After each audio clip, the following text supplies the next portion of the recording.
Justin Trudeau may try and stop us from buying the newest, fanciest handgun on the market, but he can't stop us from buying one of these. This is the newest addition to my collection that I recently picked up at auction for $1,100. It is a 1800s gambling set with a beautiful antique French pistol inside. Now, aside from the pistol, there's a few other cool things that I want to show you inside. Starting out with this box, it was made in Catskill, New York, and it has the name W.M.E. Pierce on it. So the box is American made, but it has a whole bunch of different kinds of games that are not. The pistol, which is obviously the most important piece inside of it, I'm assuming is French. It has French walnut grips, and the name up on top I cannot pronounce because I don't speak French, even though I'm Canadian and people will hate me for this, but looks French. It has a card game inside called Flinch, which is some sort of weird card game that I know nothing about. It has a huge deck with a whole bunch of cards on it that have just two numbers above and below each other that I do not understand and I have not read about, so I will have to do some research. It has another card game that is Dutch that maybe some people will recognize. I am not even going to try to pronounce that because, again, I don't speak Dutch. It has just a regular card deck with some nice imagery on the back. That's just a standard card deck for gambling, I'm sure. There's also this leather case which was housing these spectacles inside, which worked great actually for up close reading, even though I have great eyes.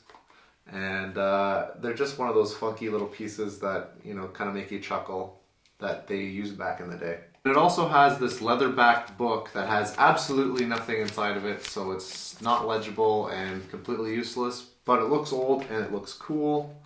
There's a whole bunch of dice, just regular sized dice, some smaller dice, some medium-sized dice, and then also there's these poker dice, which are kind of unique. They have the king, jack, and queen, and then there's some numbers, which I'm going to assume are the ace, 9, 10, and 8 maybe, I'm not sure, but they're kind of cool, and it came with 5 of those dice. There's also this kind of board game with 2 sticks and a bunch of holes, and I'm assuming it's some sort of race with cards and chips and dice. I'm not sure, I don't know anything about these kind of old games. There's also these betting chips, which I'm sure were used for poker or some sort of other gambling game. It comes with this really nice kind of tray with a brass handle that makes it nice and easy for you to carry them around and store them with.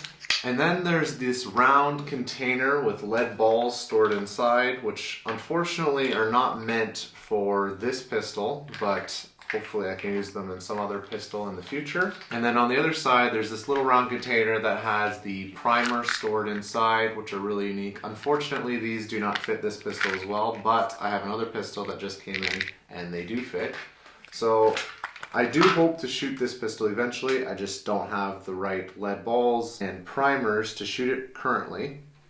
But the way that would work is you would cock the gun, you would turn the barrels to the side. There's this little middle piece that you would lift up. Then you would put a lead ball inside. You would then load it with some powder. You'd put this middle piece back down, and then you'd put a primer on top, close the barrel, and it would be ready to shoot. Obviously, the crown and jewel to this little collection is this little pistol, and it is a beautiful piece that I just find absolutely stunning and is definitely one of the cooler pieces in my collection now. With handguns becoming illegal in Canada, I don't see this ever going down in value. I paid $800 for it at auction, so with fees and taxes, that came to a grand total of I think $1,150 or somewhere around there, $1,100. But with our current laws, you do not need a license to own this because it was made prior to 1896, I believe, and you just need to be above 18 years old.